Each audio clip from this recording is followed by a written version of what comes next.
चलिए दोस्तों, तो हम लोग आज का क्लास को स्टार्ट करते हैं। ठीक है, देखते हैं कि पहला क्वेश्चन क्या है। देखिए, आपको डिस्प्ले में दिखता होगा क्वेश्चन। ठीक है, देखिए पहला क्वेश्चन क्या आया हुआ है कि वाहन के अगर दीपों में किसका उपयोग किया जाता है। यानी वाहन का जो लाइट होता है, यानी आगे जो लाइट लगा होता है उसमें किसका उपयोग किया जाता है।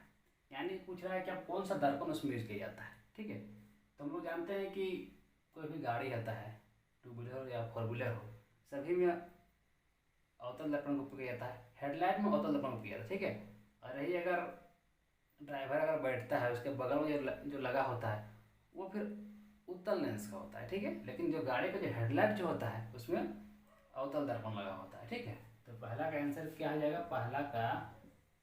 पहला आंसर क्या हो जाएगा, अवतल दर्पण। दूसरा क्वेश्चन क्या बोल रहा है, किसी शब्दकोश के छोटे अक्षरों को पढ़ने के लिए आप किस प्रकार के लेंस का उपयोग करते हैं। देखिए, कोई भी शब्दकोश होता है उसमें तो छोटा छोटा अक्षर लिखा होता है ना, तो हम लोग उसको बड़ा देखने के लिए हम लोग किसका उपयोग करेंगे। तो हम लोग सीधा जानते हैं कि उसमें हम लोग उत्तल लेंस का उपयोग करेंगे। ठीक है, तो मतलब ये क्या हो जाएगा,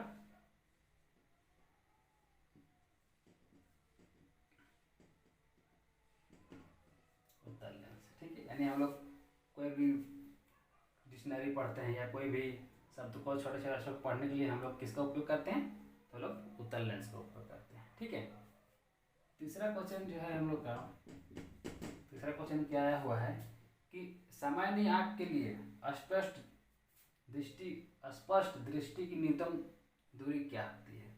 यानी वो रहा है कि सामान्य आँख जो होता है उसमें हम लोग न्यूनतम कम से कम कितने सामने तक की वस्तु को हम लोग आसानी से देख पाते हैं या आसानी से उसको स्पष्ट रूप से देख सकते हैं। तो हम जानते हैं कि 25 सेंटीमीटर से अगर वो वस्तु अगर उससे भी वो सामने हम लोग कर आँख के सामने अगर आता है तो हम लोग उसको साफ हम लोग को दिखाई नहीं देता है। हम लोग स्पष्ट जो देखने की न्यूनतम जो दूरी होता है आँख के, वो हम लोग को 25 सेंटीमीटर होता है। ठीक है, तो इसका आंसर हो जाएगा 25 सेंटीमीटर। चौथा क्वेश्चन क्या बोल रहा है कि विभवांतर का ऐसा ही मात्रक लिखिए। देखिए, विभवांतर का ऐसा ही मात्रक क्या होता है, तो विभवांतर का ऐसा ही मात्रक हमारे को वाट होता है। ठीक है, वाट। चौथा क्वेश्चन है, चौथा तो हो गया, चलिए पांचवा में क्या बोल रहा है कि दिश धारा के एक स्रोत का नाम लिखिए। देखिए, दिश धारा के एक स्रोत जो का नाम लिखिए, जैसे कि आप बैटरी लिख सकते हैं या कोई भी सेल लिख सकते हैं, शुष्क सेल लिख सकते हैं। ठीक है, तो ये एक उदाहरण देते हैं, शुष्क सेल का।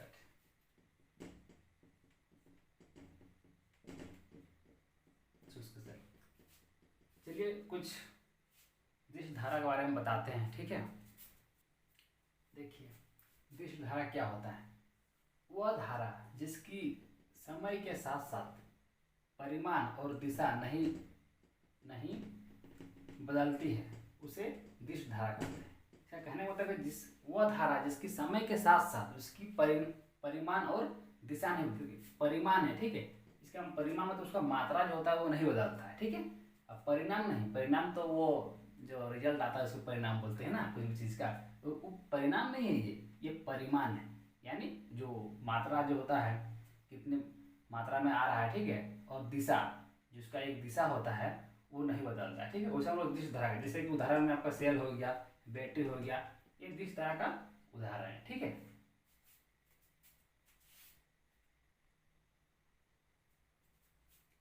देखिए उसके बाद दूसरा का पहला क्वेश्चन क्या बोल रहा है। दूसरा का पहला क्वेश्चन क्या बोल रहा है कि श्वसन कैसी अभिक्रिया है, यानी श्वसन कैसी रासायनिक अभिक्रिया है। ठीक है, तो श्वसन एक ऊष्माक्षेपी अभिक्रिया है। ठीक है, श्वसन एक ऊष्माक्षेपी अभिक्रिया है। ठीक है, श्वसन एक ऊष्माक्षेपी अभिक्रिया है। चलिए ऊष्माक्षेपी अभिक्रिया के बारे में बताते हैं कि ऊष्माक्षेपी अभिक्रिया होता है, क्या चीज़ है। ठीक है, ऊष्माक्षेपी अभिक्रिया क्या होता है, जिन अभिक्रियाओं में उत्पाद के निर्माण के साथ साथ ऊष्मा भी उत्पन्न होती है उसे ऊष्माक्षेपी अभिक्रिया कहते हैं। यानी कोई भी रिएक्शन होगा, यानी कोई अभिक्रिया होगा तो उत्पादन के साथ साथ उसका साथ साथ ऊष्मा भी उत्पन्न होता है, उसे ऊष्माक्षेपी अभिक्रिया कहते हैं। इसमें हम लोग क्वेश्चन में पूछा है पहला क्वेश्चन में कि श्वसन कैसी रासायनिक अभिक्रिया है, इसलिए हम श्वसन का उदाहरण लिए हैं कि हम लोग जानते हैं कि ये क्या है, ये ग्लूकोज है ना, ये ऑक्सीजन है, ठीक है। तो जितना हम लोग खाना खाते हैं, रोटी चावल जो भी खाते हैं, ठीक है, हम लोग उससे क्या मिलता है, हम लोग को एनर्जी मिलता है। यानी उसमें क्या उसमें होता है, हम लोग क्या मिलता है, एनर्जी मिलता है, यानी हम लोग ग्लूकोज मिलता है शरीर में, ठीक है।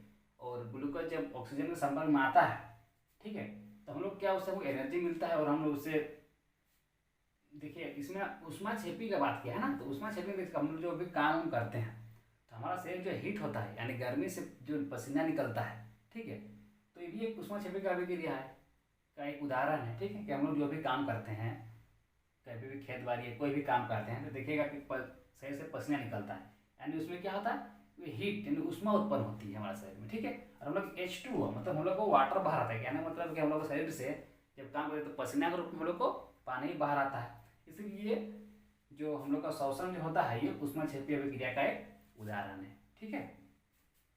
दूसरा क्वेश्चन क्या है, बोल रहा है उदासीन विलयन का पीएच मान कितना होता है। देखिए उदासीन विलयन का पीएच, आप पीएच स्केल पढ़े होंगे, उसमें क्या होता है कि एक स्केल होता है इस तरह का, उसमें क्या होता है कि बीच में 7 होता है, ये 0 से स्टार्ट होता है, ये 14 में खत्म है, नए स्केल में 0 से लेकर 14 तक होता है, ठीक है। 7 से अगर कम होता है तो क्या होता है, अम्लीय होता है, ठीक है। और 7 से अगर ज़्यादा होता है उसका पीएच मान, तो वो क्या होता है, क्षार होता है। तो यहाँ पर क्या है कि ना पीएच जो ना अम्ल है ना क्षार है, ये तो बैलेंस है पूरा।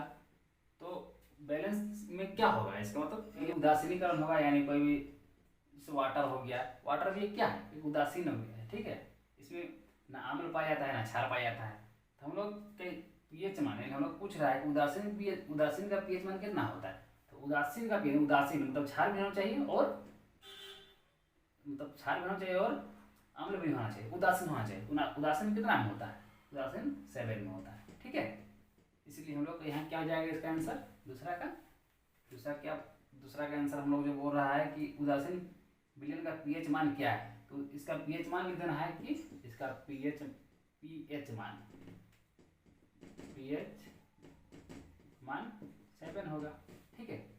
अब तीसरा क्वेश्चन क्या है, तीसरा क्वेश्चन है कि लेड एवं टीना की एक मिश्र धातु का नाम लिखिए। देखिए लेड और टीना का एक मिश्र धातु का नाम लिखने बोला, ठीक है।